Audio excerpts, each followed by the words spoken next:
이게 양순웅 목사님과 한 1년 정도 같이 신앙생활하면서 교제했었습니다. 저희 집은 여기 구운동 아파트인데요. 저희 어머님 또 저희 두 딸과 아내와 함께 살면서 이렇게 호메실에 예수 호메실 교회가 아름답게 성장한다는 소식을 늘 들어왔었습니다. 이렇게 여러분들을 만날 수 있도록 담임 목사님과 당회에서 초대해 주셔서 대단히 감사드립니다. 이 호메실에 사람들이 이제 많이 찾아오셨고 또 이렇게 교회가 세워져서 성도들이 어느 교회를 가야 될까 찾아다니고 또 선택을 하고 또 신앙생활을 하기로 결심하시는데 결국 우리는 이 교회에서 계속 자라나야 할 사람들입니다.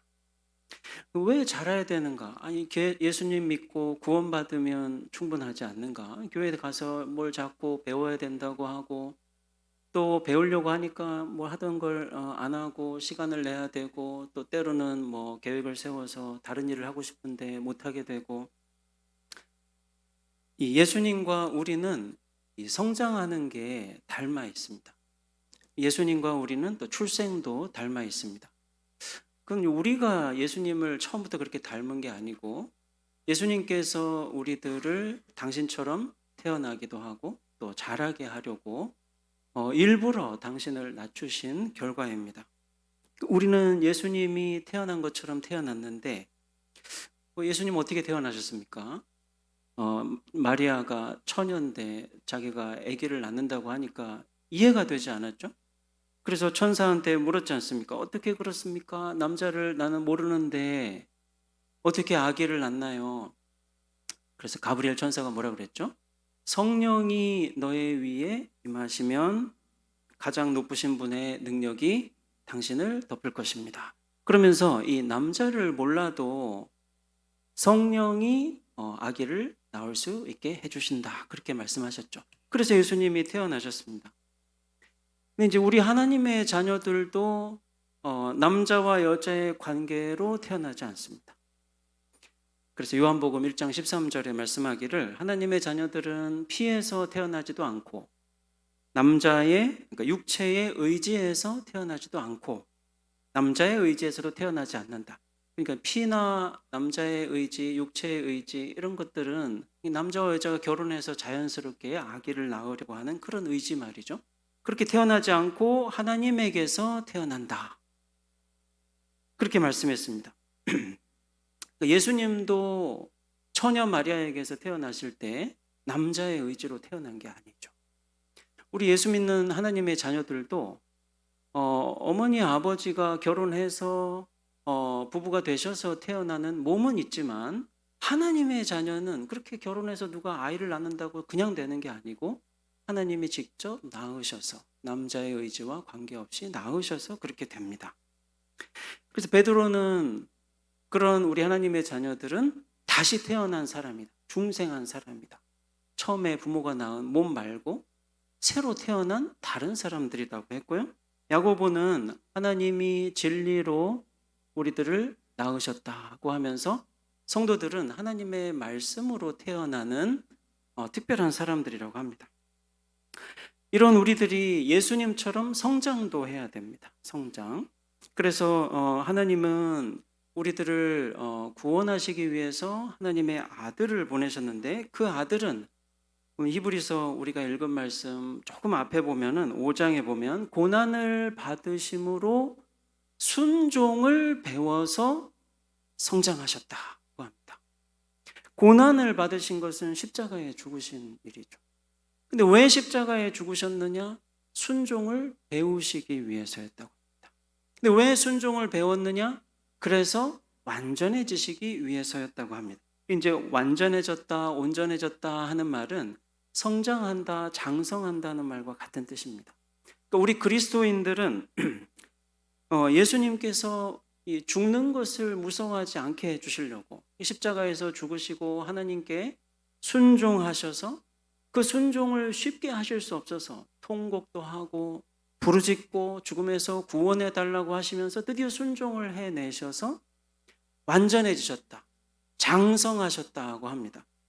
예수님이, 하나님이 우리를 구원하시기 위해서 왜 굳이 그렇게 사람도 되고 또 십자가에 죽는 죽음이 무서워서 이 죽음을 나에게서 지나가게 해달라고 기도도 하시면서 끝내는 죽음을 받아들이시는 그런 수고를 왜 굳이 하셨는가? 그렇게 하셔야 완전해진다는 것을 우리 성도들한테 보여주신 거죠. 순종을 하셔서 장성해지는 일이 뭔가? 하나님께 순종하셔서 죽으시고 그리고 온전해 주신 예수님이 우리 성도들에게도 온전해지라고 하십니다. 교회 다니고 구원 받았는데 그 다음에 또 뭘 해야 되는가? 예수님은 하늘에 계신 너희 아버지처럼 온전하라, 장성하라고 하십니다. 바울이 예수 믿는 성도들에게 악에는 어린아이가 되어도 좋지만 지혜에는 장성한 사람이 돼야 한다. 이 바울이 그렇게 말하고 났더니 바울 다음에 목회를 했던 에바브라 목사님도 그 바울이 권면했던 사람들한테 똑같이 말했습니다. 내가 항상 권면하고 기도하는데 온전하게 되시기 위해서 기도합니다 라고 이 성도들을 장성하게 하는데 열심히 수고하는 걸 볼 수 있습니다. 여러분, 우리가 온전해져야 됩니다. 완전해져야 됩니다. 부족하고 연약하게 살고 있지만 계속 그러지 말고 달라지고 장성해야 됩니다. 예수님처럼 온전해져야 하는 것이 우리의 목표입니다. 죽을 때까지 신앙생활의 목표, 예수 오매실 교회를 알게 되고 찾아와서 신앙생활하면서 여기서 내가 교회를 다니기로 했으면 완전해지는 게 목표죠. 성장하는 게 목표입니다. 교회를 정하는 게 목표가 아닙니다. 오늘 5장 13절 말씀이 젖을 먹는 자마다 어린아이다 하고 합니다. 이 젖을 먹는다는 거는 그냥 보통 우리 유년부 정도의 아이도 아닙니다. 태어난 지 얼마 안 되는 완전히 어린아이죠.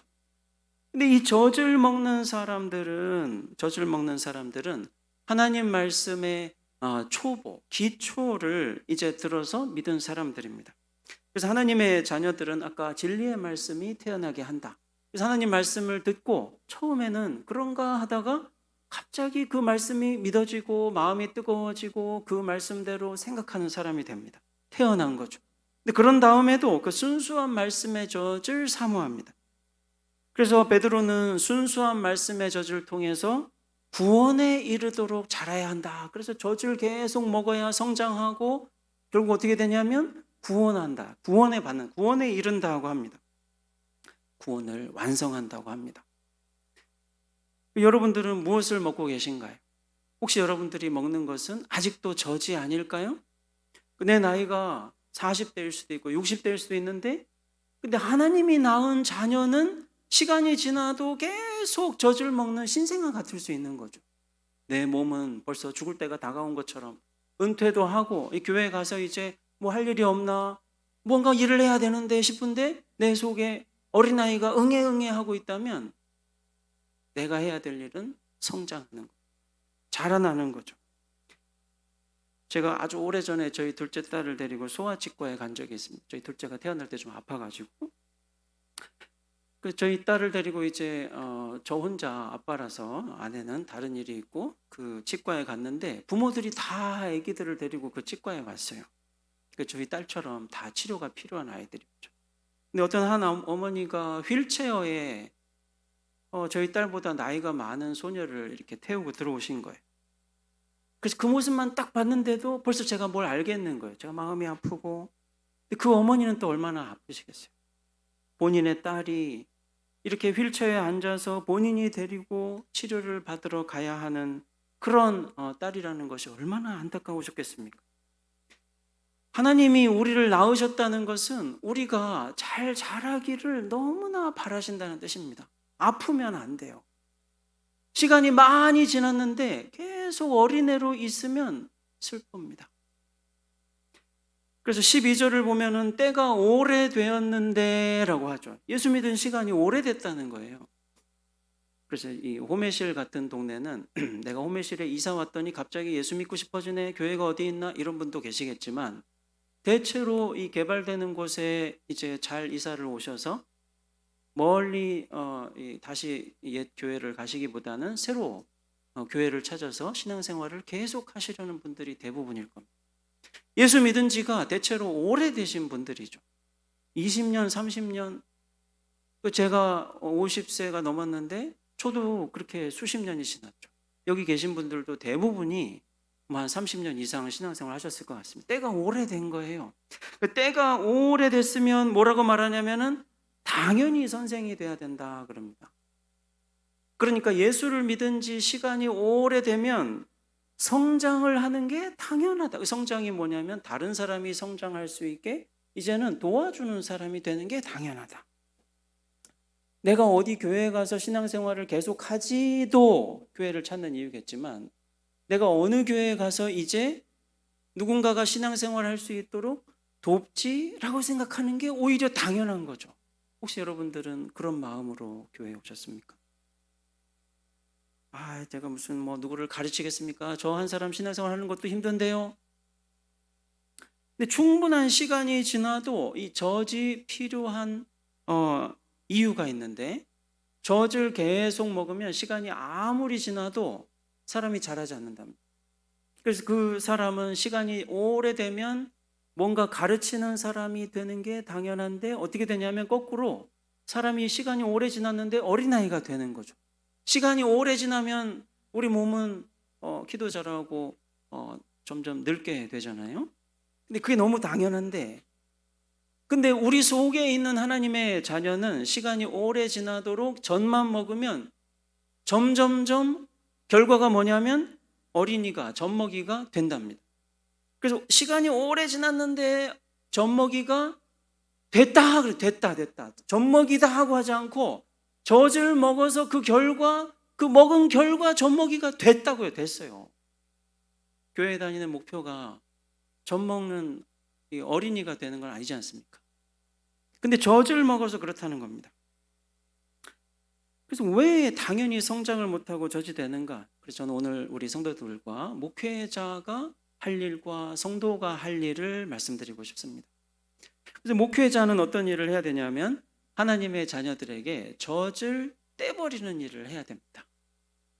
이 젖이라는 것은 12절에 보면 하나님 말씀의 초보들이라 이렇게 표현을 하고 있습니다. 이제 교회를 다니면 기초 성경 공부를 하겠죠. 그래서 내가 만약에 신앙생활한 지 너무 짧거나 정말 누가 전도를 해가지고 온 지 얼마 안 되면은 예수님은 누구신가? 이게 막 한 4주 아무리 짧아도 말이죠. 그리고 어떤 분들은 이제 교회 갔는데 막 그 기초 공부가 길다고 그래요. 막 6주, 6개월, 한 1년을 공부하는 분들도 있습니다.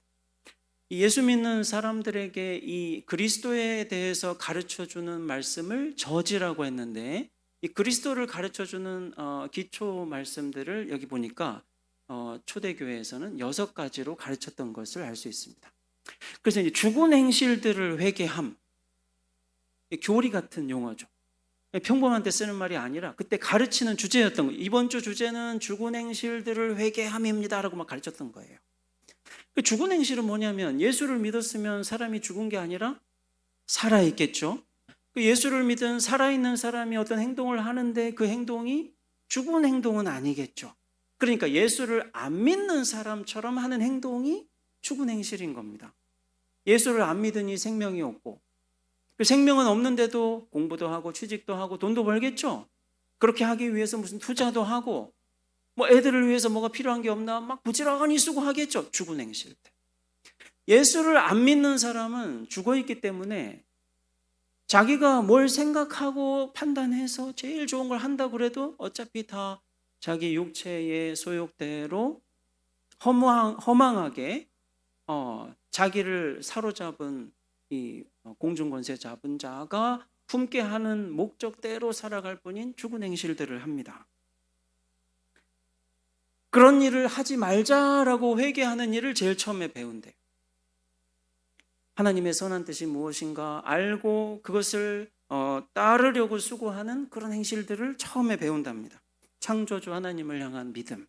이제 우상을 섬기던 사람들이 이제 뭘 기도하고 신이라고 생각하고 절하고 하는 우상도 있었겠지만 자기가 하나님 대신 신이라고 생각하고 자기 인생이 자기 거라고 생각하고 자기가 어떻게 해서든지 행복하고 싶어서 모든 이 일들을 이렇게 수고하는 이 모든 게 다 자기를 사로잡고 있는 공중권세 잡은 자라는 우상을 섬기는 일에 불과하죠. 그렇지만 나는 살아계신 하나님, 이 권세에서 벗어나 가장 높으신 만왕의 왕 예수께서 나를 다스리는 삶을 산다라고 믿게 된 이 살아계신 하나님을 향한 믿음, 저지입니다. 세례.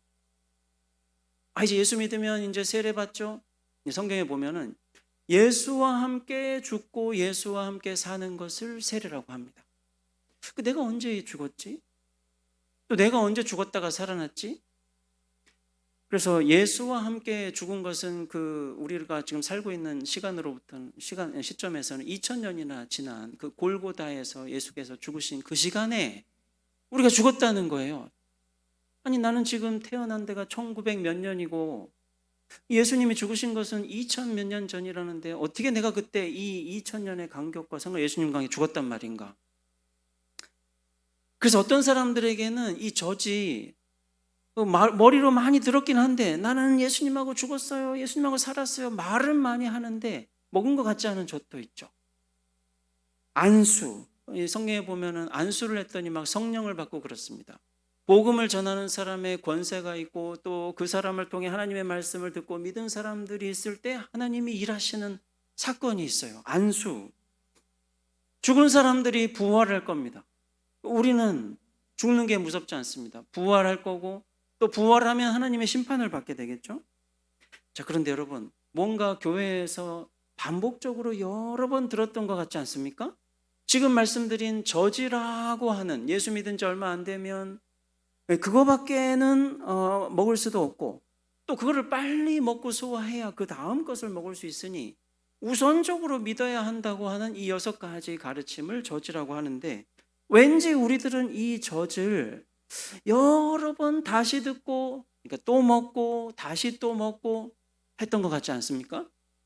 그래서 내가 회개한다 그러면 그리스도의 십자가의 죽음을 생각하면서 주님 죄송합니다 라고 하면서 이제 회개할 때 마치 나는 그거를 모르는 건 아닌데, 이번 주에도 목사님께서 만약에 설교를 하시면 그 듣는 내가 막 감사한 거죠. 그래, 나는 그렇게 못됐지만 주님께서 나를 위해 죽으셨는데 너무 감사합니다. 막 나가면서 목사님 손을 꽉 붙잡고 목사님 은혜 받았어요. 그 다음 주에 또 목사님께서 나에게 뭔가 부족한 것을 말씀하시고 또 그리스도의 완전한 속죄에 대해서 말씀하시면 또 너무 감사해요. 1년이 지나고 또 그 말씀을 들으면 또 너무 감사해요. 그래서 회개에 대해서 말씀하고 우리에게 부활에 대해서 소망을 주고 하는 말씀을 자꾸 듣는 것이 뭐가 나쁘냐? 오늘 말씀은 젖먹이로 만드는 것이 나쁘다고 합니다. 그래서 사람이 하나님의 자녀가 된 다음 젖을 먹고 그 신령한 젖을 사모하는 때가 있지만, 때가 오래되면 선생이 돼야지 누가 나를 계속 가르쳐 줘야 하는 젖먹이가 되면 안 돼. 하나님의 자녀들은 성장하려면 이 젖을 떼야 됩니다. 젖을 뗀다는 것은 젖을 먹지 않는다는 뜻이죠. 죽은 행실을 회개하라는 말씀을 다시 듣지 말아야 한다는 뜻이고, 그리고 살아계신 하나님을 향한 믿음, 우상을 버리고 하나님의 뜻에 순종하고 살아가는 살아계신 하나님을 믿읍시다라는 이 젖도 떼라는 거죠. 안수에 대해서, 그리고 죽은 자의 소망에 대해서, 심판에 대해서 그것을 더 이상 말하거나 듣지 말라. 그러면 우리는 좀 이상합니다. 내가 교회에 왔는데 회개하라는 말씀을 목사님이 안 해주시면 누가 한단 말씀인가? 내가 그 말씀을 기억하고 그 말씀을 믿으면서 살아가는 것이죠. 그래서 오늘 말씀에 보면 완전함을 향해서 전진합시다 라고 하고, 이 완전함, 온전함, 장성함을 추구해야 한다고 하면서 이 젖을 떼자, 이 예수님에 대해서 가르쳐주는 이 기초의 말씀들은 그만 듣자라고 합니다. 그래서 우리 믿음의 선배들은 내가 젖을 이제 안 먹고 있구나라는 것을 스스로 느낄 수가 있었습니다. 그래서 이 안식일에 예배하러 왔을 때 혹은 절기에 예배하러 왔을 때 이렇게 기도했다고 합니다. 주님, 내 영혼을 잔잔하게 잠잠하게 하는데 마치 젖된 아이가 어머니에게 있듯이 내 영혼이 그렇습니다. 이제 젖된 아이가 어머니 품에 있듯이 내가 지금 하나님 앞에 예배하러 왔더니 내 영혼이 젖된 아이인 줄 알겠다는 거예요. 이제 젖된 아이가 어머니 품에 있다는 거는 무슨 말이겠습니까? 아니 젖을 안 먹는데 엄마 품에, 어머니 젖이 있는 품에 왜 있습니까? 젖을 떼지는 얼마 안 된 거죠. 그지 아이들이 젖을 계속 먹다가 젖을 떼면은 이제 안 먹다가도 자꾸 생각이 나가지고 엄마한테 오면은 엄마 품에 이렇게 얼굴을 묻고 가만히 있을 때가 있어요. 길지 않습니다. 젖을 떼고 나서 얼마 안 되는 기간이 딱 그래요. 젖을 먹으면 안 되는데 자꾸 먹고 싶긴 하고, 근데 나는 젖을 안 먹고 괜히 엄마 품에 기대서 막 웃고 막 장난치고 그러다 또 딴 데 가고 그래요. 그 시기를 딱 성도들이 경험한 거예요. 내가 교회에 와서 예배를 드리는데 못하는 거를 자꾸 하려고 했던 게 후회가 되고 내 눈이 높았었어요 하면서 하나님 품에 있는데 기분은 좋은데 난 젖을 안 먹지 하면서 있는 상태를 경험하곤 했다는 거예요. 교회에서. 바울 사도는 성도들이 어린아이로 사는 동안에는 계속 교회가 어렵다고 합니다. 그래서 고린도 교회 성도들에게 여러분 중에 젖을 먹는 어린이가 있는데 육신에 속한 자라고 하면서 이 젖을 먹는 어린이 예수 믿는 성도는 맞는데 근데 자기가 좋아하는 사람만 이 지도자로 인정하고 말이죠. 나는 바울하고 함께 일하는 아볼로는 난 싫어. 뭐 베드로는 싫어. 누구는 또 나는 아볼로가 좋고 바울은 싫어. 근데 이런 분들이 함께 교회에 있으니까 예수를 믿긴 하는데 자기를 가르친 바울도 아볼로도 베드로도 다 하나님 말씀을 전하고 한 분 하나님을 알려주긴 했는데 그 예수 믿는 사람들이 서로 시기해요. 서로 질투합니다. 분쟁합니다. 에베소 교회 성도들한테 뭐라고 말하냐면 어린아이들은 누가 이 얘기하면 그게 맞다 그러고 누가 저 얘기하면 저게 맞다 그러고 교회 안에서만이 아니라 바람이 부는 대로 요동하듯이 파도가 치는 대로 이리저리 떠밀리듯이 학교에서 뭐라 그러면 우리 애도 그래야 되는 줄 알고 정부에서 뭐라 그러면 나도 그래야 되는지 알고 요동하는 이유는 젖을 먹기만 해서 그렇답니다. 교회에서 성도들이 한 마음이 되기가 어려워요.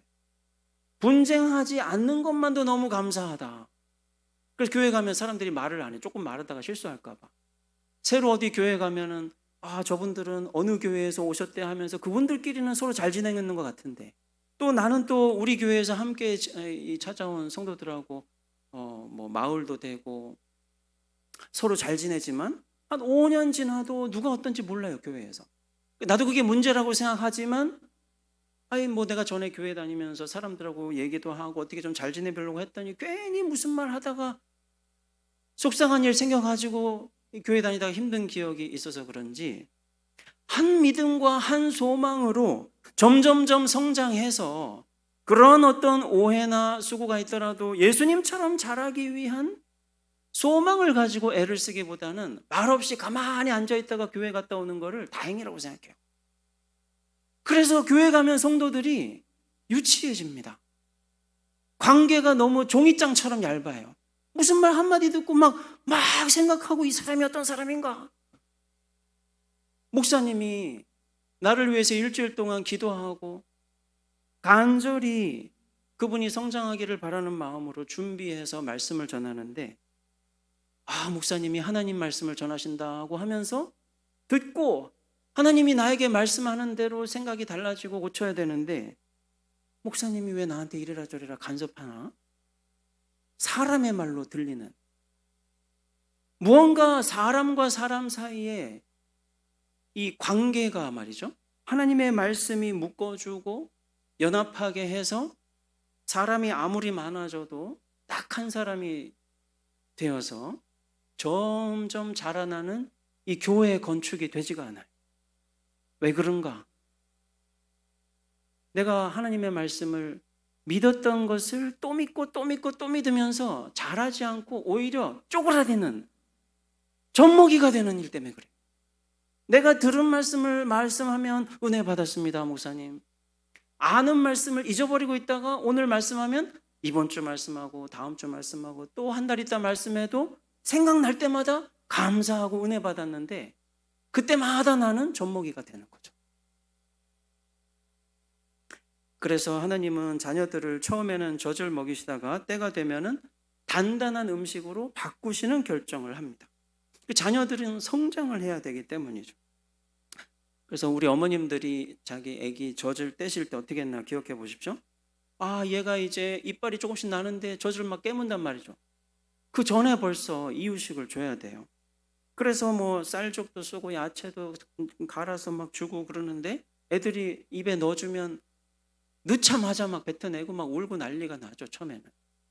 그래도 이제 고기도 주고 뭐 처음엔 싫어해도 막 혀로 밀어내도 엄마는 안타까워가지고 계속 막 묻혀주기라도 하려고 막 젖을 막 자꾸 달라 그러면 옷 막 묻고 막 안 주고 막 애가 울고 난리가 나요. 그러니까 엄마가 아기한테 젖을 안 주려고 하기 전에는 아기는 절대로 젖을 뗄 수가 없습니다. 그래서 하나님도 젖먹이 자녀들이 때가 되면 젖을 끊어버리세요. 자녀들이 건강하게 성장하기를 정말 바라시기 때문에 하나님은 자녀들이 젖을 먹다가 젖을 떼고 단단한 음식을 먹도록 목회자들을 통해서 그동안 먹었던 젖과 같은 음식은 듣지 않게 하십니다. 그래서 목회자들의 역할이 절대적이에요. 이분은 신앙생활한 지 얼마 안 되셨군. 젖이 필요해. 이분은 신앙생활한 지 10년이 넘으셨군. 젖은 그만드려야겠어. 이 결정은 하나님 말씀을 배워서 성장하려고 찾아오는 성도들이 할 수 있는 게 아닙니다. 성도들을 만나고 위에서 기도하고 신방하고 권면하고 만나지 않을 때도 항상 기억하면서 그 성도의 성장을 위해서 수고하시는 목사님들이 이 집사님을 위해서, 장로님을 위해서 이렇게 믿을 수 있도록 단단한 음식을 드려야겠다. 그래서 바울 사도는 고린도 교인들에게 말씀하기를 내가 여러분들을 그리스도 안에서 어린아이들을 대하는 것처럼 하는데 내 마음은 젖을 주는 게 아니라 단단한 음식을 드리고 싶어도 여러분들이 아직 힘이 없어서 어떻게 하면 좋습니까? 막 안타까워하는 걸 볼 수 있어요. 여러분, 우리 양순웅 담임 목사님을 위해서 또 다른 부교육자 목사님들, 전도사님들을 위해서 기도해 주시기 바랍니다. 우리 전도사님들을 위해서, 부교육자 전도사님들을 위해서 기도해 주시기 바랍니다. 그래서 우리 성도들이, 우리 목사님과 전도사님들께서 내가 필요한 단단한 음식을 주시기를, 그래서 때로 내가 들으면서 얼굴이 말이죠, 내가 감추려고 해도 살짝 기분이 나쁠 땐 표시가 나거든요. 이렇게 보게 돼요. 기분이 좋을 때는 자연스럽게 웃음도 나오고, 근데 설교하는 사람이 내가 뭐라고 말을 했는데 기도하고 준비하고 말씀을 하는데 듣는 사람이 불편해하는 것 같잖아요. 그럼 살짝 움찔합니다. 그러지 말고 뭔가 하나님이 나를 통해 목사님에게 말하라고 하신다. 지금 목사님은 나를 통해 목사님께서 하나님의 말씀을 하고 계시는 거지 목사님이 하고 싶은 말을 나한테 개인적으로 하는 게 아니다. 너무 당연한데도 내가 듣고 편하고 즐거운 말씀을 하면 하나님 말씀이다. 근데 뭔가 그런가? 왜 이렇게 말씀을 듣고 했더니 질문이 생기지? 그러면 뭔가 하나님 말씀이 아니라고 생각하면 안 돼요. 그래서 여러분, 성도의 할 일을 말씀드리겠습니다. 단단한 음식, 선악을 분별하는 훈련을 받으셔야 됩니다. 선악을 분별하는 훈련. 그래서 오늘 5장 14절을 보면은 장성한 사람은 선과 악을 분별하기 위해서 지각을 사용해서 연단을 받는다. 연단은 훈련이란 말이기도 합니다. 그래서 우리 성도들은 지각을, 이 감각을 훈련하셔야 되세요. 신약교회 성도들은 이 훈련을 어디서 했냐면은 애들이 학교를 가면은 레슬링을 할 때 했다고 합니다. 여러분 지금 파리 올림픽 하잖아요. 조금 이따 또 레슬링도 할 텐데 이 훈련을 하는 이유는 훈련을 하루라도 안 하면 몸이 이렇게 굳어지죠. 그래서 이 선과 악을 분별하기 위해서 지각을 사용해서 훈련해라 이 말은 이 지각도 훈련을 땀을 흘려서 열심히 이 레슬링 하듯이 상대를 이기려고 애쓰는 이 훈련을 안 하면 둔해진다. 가만히 있으면 둔해진다는 겁니다. 그래서 건강한 상태로 유지를 해야 되는데 뭐가 선이고 뭐가 악인가 가만히 있어도 아는 게 아니라 이게 선인가? 이게 악인가? 애를 써서 수고하는 훈련을 받지 않으면 이 단단한 음식이라고 하는 하나님의 말씀이 좋은 말씀이 가르치는 선한 것, 하나님의 말씀이 알려주는 악한 것이 있어도 내가 생각하기에 그 악한 게 너무 좋은 거예요. 내가 생각하기에 그 좋아 보이는 게 하나님이 악하다고 하시는 거예요. 그래서 우리 건강관리하면은 우리 한국인들 아니겠습니까? 저희 아파트 맞은편에 1월 조수지가 있는데 거기 가면은 항상 우리 어르신들이 걸으시고 뛰시고, 그래서 그 맷돌처럼 이렇게 크게 돌리는 거 있습니다. 저는 그거를 볼 때마다 저걸 도대체 왜 하나? 요새는 가서 해야 돼요. 이렇게 어깨가 한 3년 전에 50견이 왔었거든요. 돌리는 거 되게 어렵더라고요. 이거를 안 하니까 계속 어깨가 굳어지는 느낌이에요. 체력 단련하는 기구들이 많습니다. 그 회전하는 원반에 이렇게 딱 붙여 이렇게 허리 돌리는 거 있지 않습니까? 저는 그거 볼 때마다 저걸 왜 하나? 요새 합니다. 이거를 이렇게 안 돌리면은 저절로 굳어져요. 막 어디 다리를 기구에다 올리고 막 이렇게 숙이고. 요즘 맨발 걷기 많이 하죠. 그거 처음 볼 때 맨발을 왜 하나? 저는 요새 맨발 걷기 합니다. 우리 파리 올림픽 하고 있는데요. 그 어떤 여자 권투 선수가 이 몸속의 염색체가 XY, 남자 염색체가 있대요. 태어날 때 여자인데 이 사람은 이 여자로 등록해서 권투를 하는데 이 알제리의 칼리프라는 선수가 그런 선수랍니다. 근데 이탈리아의 이 카린이라는 선수가 그냥 이제 역시 여자죠. 46초 만에 기권을 했어요. 근데 이제 카린이 선수가 막 울면서 인터뷰를 하는데 자기가 이제까지 훈련을 많이 했었대요.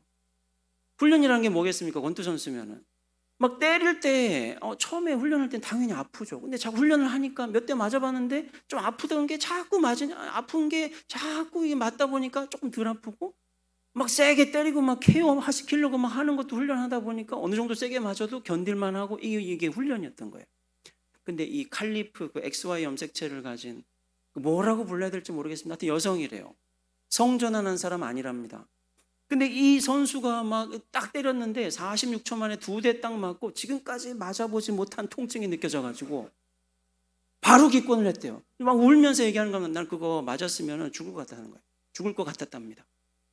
그러니까 하나님이 우리를 선과 악을 분별하기 위해서 지각을 훈련해서 믿어야 할 말씀이 있다는 거는 그 말씀을 들을 때 아픈 거예요. 훈련을 한다는 거는 자꾸 맞는데도 안 아프게 되는 시간을 자꾸 경험한다는 거거든요.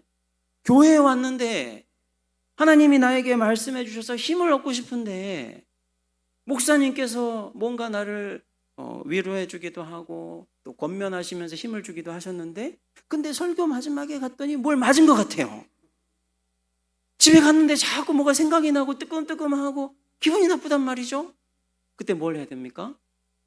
찬송을 해야 됩니다. 찬송을 해야 돼요. 목사님께서 오늘 하나님의 말씀을 해주셨구나. 나를 연단해서 내가 어떤 하나님의 말씀을 들어야 선을 선이라 하고 악을 악이라 할지. 그래서 요즘 우리 사회는 교회 다니는 사람들을 아주 유치하다고 생각해요. 누가 뭐라 그러면 그 말을 듣고 이 앞을 못 보는 사람처럼 따라간다고 생각합니다. 그래서 정치인들이 교회 가면 자기들 표밭인 줄 알아요. 교회 가서 인사 한번 하고 목사님이 뭐라고 소개하고 이렇게 뭐 경력을 얘기하고 그러면은 그 사람이 당연히 우리나라에 무슨 중요한 일을 해야 될 하나님이 뽑은 사람이라고 믿어버려요. 아니 교회에서 그렇게 하는 것도 잘못이지만 벌써 한국 사회에서 말이죠. 기독교 우파라 그럽니다. 뭐 우파일 수도 있고 좌파일 수도 있어요. 우파 좌파는 좋은 말은 아닌데 우리 성도들이 만든 말도 아니고요.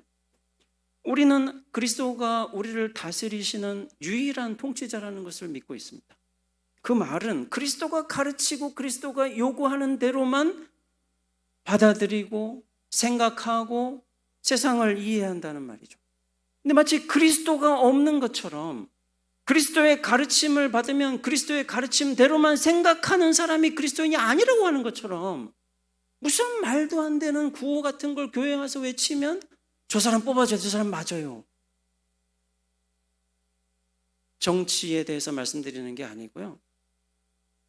교회에서 목사님을 통해서 새로운 것을 배우고 때로는 그것이 내가 가진 확신이라든가 무슨 상식, 무슨 내가 가진 기준, 이런 것이 만약에 하나님이 목사님을 통해 하시는 말씀에 맞지 않으면 고치는 아픔을 경험해야 되거든요. 그러면 누가 허튼 소리 하면 우습습니다. 말도 안 되는 소리를 저렇게, 틀린 소리를 저렇게 맞다고 거짓말을 해? 아니 분명히 맞는 게 있는데 왜 저래? 바람에 흔들리듯이 파도에 휩쓸리듯이 되지가 않아요. 여러분, 우리들한테는 건강한 상태가 필요합니다. 선악을 분별하는 힘든 훈련을 받는 상태가 필요해요. 선인지 악인지 분별하느라고 수고하는 것을 해야 됩니다.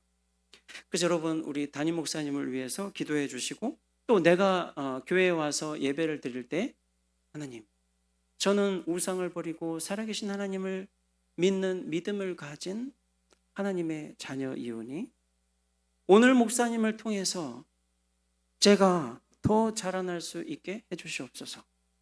내가 가진 악을 선이라 하는, 선을 악이라 하는 이 거짓을 뿌리 뽑아주시고 그리스도의 온전해진, 장성해진 그 순종을 본받고 싶사오니 도와주시옵소서.